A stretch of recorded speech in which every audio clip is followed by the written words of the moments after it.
नमस्कार। नक्षत्र दुनिया चैनल में आप सभी का हार्दिक स्वागत है। मित्रों, आज के वीडियो में हम त्रिकोण के घरों में यानी लग्न भाव, पंचम भाव और नवम भाव में ग्रहों के राजा सूर्य के क्या फल होते हैं इसे समझने का प्रयास करेंगे। क्या आपकी कुंडली में सूर्य आपको नेतृत्व क्षमता देंगे या नहीं देंगे, इसे समझेंगे। आपका आत्मबल किस प्रकार का रहेगा, क्या आप अपनी इच्छा शक्ति से अपनी मनोकामनाओं की पूर्ति कर पाएंगे, इसे समझेंगे। प्रेम इत्यादि मामलों में सूर्य की क्या स्थिति रहेगी, इस पर भी चर्चा करेंगे।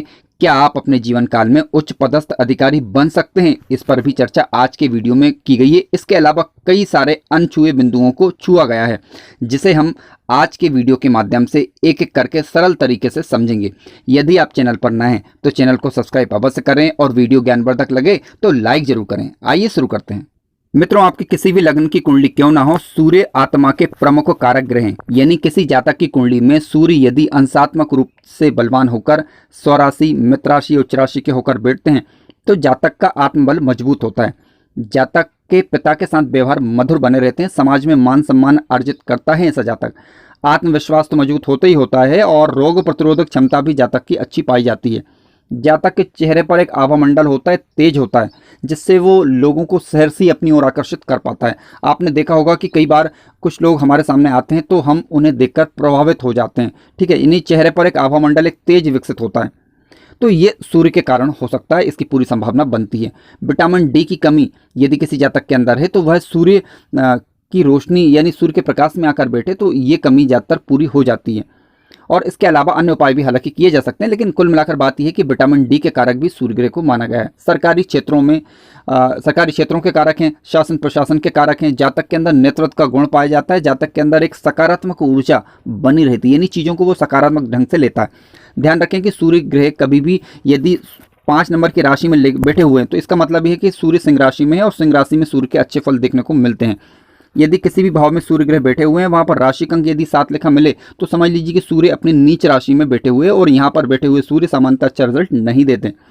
और किसी भाव में यदि सूर्य बैठे हैं, वहां पर राशि अंक 1 लिखा मिले तो समझ लीजिए कि सूर्य अपनी उच्च राशि में बैठे हुए हैं, यानी मेष राशि में सूर्य उच्च के माने जाते हैं। ध्यान रखें, सूर्य उच्च हों या नीच के हों तो अधिकतम 10 डिग्री तक ही सूर्य उच्च के अथवा नीच के हो सकते हैं। कृतिका नक्षत्र, उत्तरा फाल्गुनी नक्षत्र और उत्तराषाढ़ा नक्षत्र ये सूर्य के नक्षत्र माने गए हैं। सूर्य यदि इन नक्षत्रों में बैठते हैं तो अच्छा रिजल्ट देते हैं। आइए अब इनके फलों पर विचार करते हैं। सबसे पहले लग्न भाव पर हम चर्चा कर लेते हैं। देखिए, ये पहला त्रिकोण भी है, पहला केंद्र का घर भी है।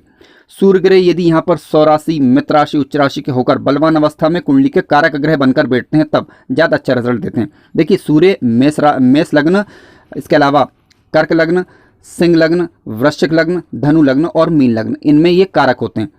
तो जब सूर्य कारक बनकर, योग कारक बनकर यानी लग्न भाव में बैठेंगे तो जातक के अंदर नेतृत्व का गुण पाया जाता है। समाज का नेतृत्व करने वाला होता है ऐसा जातक।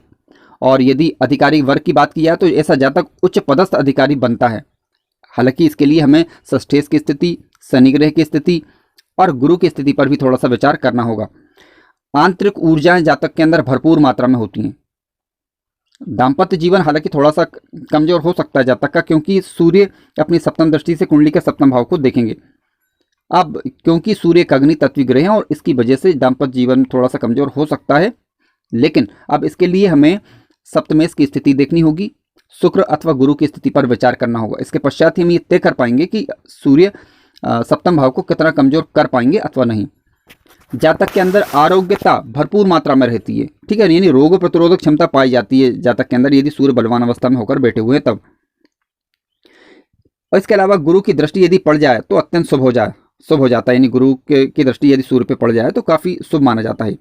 हर क्षेत्र में सफलता जातक अर्जित करता है, महत्वाकांक्षी होता है, स्पष्ट वक्ता होता है। सबसे बड़ी बात तो यानी जो कहना है स्पष्ट कहेगा। अब मान लीजिए कि दूसरे पहलू पर विचार कर लेते हैं कि सूर्य मान लीजिए नीच राशि के हो जाएं, पीड़ित हो जाएं, शत्रु राशि के हो जाएं और कमजोर हो जाएं या अकारक ग्रह बनकर बैठ जाएं, तब क्या हो सकता है। देखिए, अकारक से ज़्यादा फर्क नहीं पड़ेगा, लेकिन हमें ये जरूर देखना है कि नीच राशि के पीड़ित और शत्रु राशि के यदि हो गए और शत्रु राशि के होकर कमजोर हो गए तो क्या होगा, आत्मबल जातक का जो है वो कमजोर हो जाता है। या 6, 8, 12 के स्वामी होकर लग्न भाव में बैठ गए तो आत्मबल कमजोर हो जाएगा जातक का, ठीक है, इसमें कहीं कोई दो राय नहीं है। ऐसी स्थिति में आपको सूर्य के उपाय करने होंगे। सूर्य के उपाय के तौर पर आप भगवान सूर्य को प्रतिदिन जल से अर्घ्य दें। ऐसा करने से सूर्य ग्रह मजबूत होंगे और अपने अशुभ प्रभाव को छोड़कर शुभ प्रभाव आपको देने लग जाएंगे। ध्यान रखें, यदि सूर्य कमजोर हो तो जातक भयभीत हो सकता है, यानी डरपोक किस्म का हो सकता है, इसकी संभावना बनती है। स्वास्थ्य समस्या बनी रह सकती है क्योंकि आरोग्यता प्रदान करते हैं ये और रोग प्रतिरोधक क्षमता के कारक हैं, तो आरोग्यता कम होगी जातक के अंदर, ठीक है। मान सम्मान में कमी महसूस कर सकता है जातक, यानी जिस सम्मान का वह अधिकारी है वह सम्मान समय पर न मिल पाना। नेतृत्व के गुण में कमी आ सकती है। आंखों की समस्याएं रह सकती हैं। जातक छोटी छोटी बातों पर चिढ़ जाने वाला हो सकता है, यानी क्रोध करने वाला हो सकता है। तो इस प्रकार के कुछ प्रभाव दिखाई देते हैं। आइए अब बात करते हैं, यदि सूर्य ग्रह कुंडली के पंचम भाव में बैठ जाए तब किस प्रकार के फल देखने को मिल सकते हैं।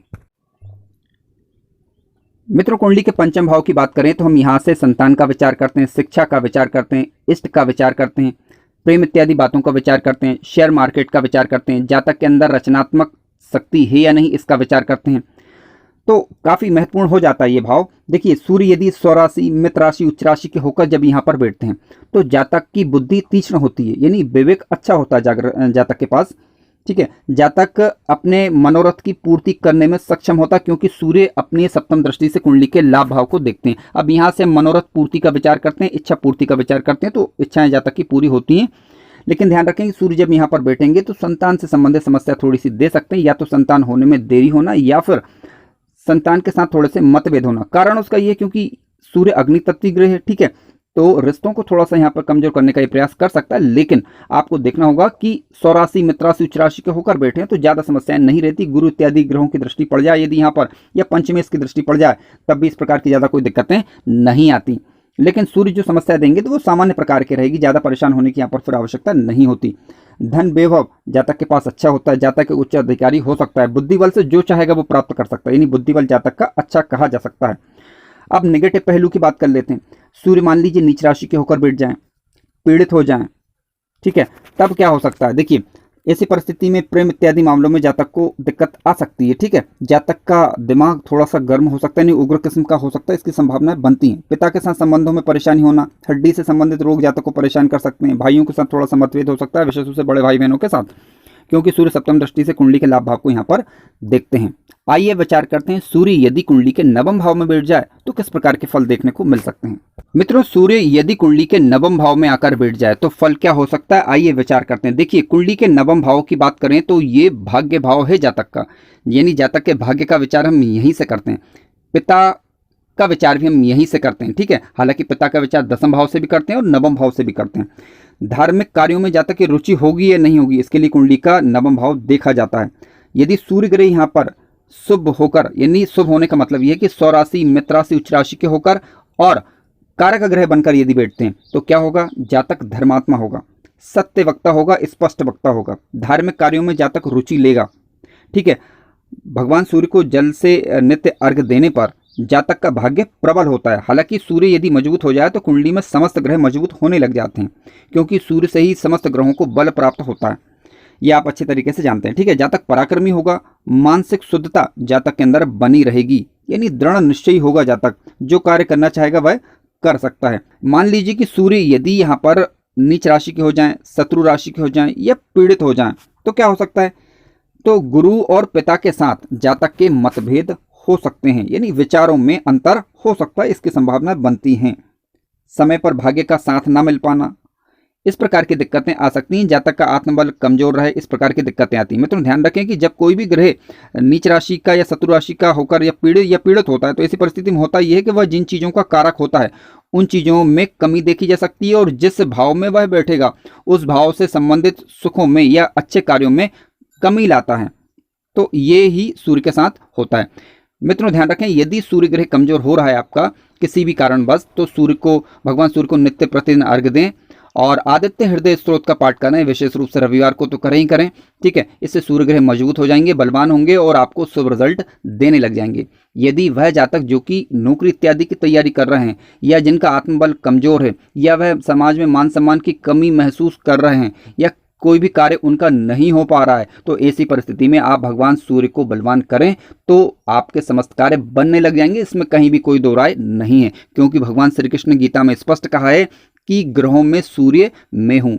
अर्थात यदि आप भगवान सूर्य को अर्घ देंगे या उनकी पूजा अर्चना करेंगे तो निसंदेह ईश्वर आपसे प्रसन्न होंगे और आपके ग्रह मजबूत होने लग जाएंगे। मित्रों, वीडियो ज्ञानवर्धक लगा हो तो लाइक जरूर करें और चैनल पर नए हो तो सब्सक्राइब भी करें। धन्यवाद।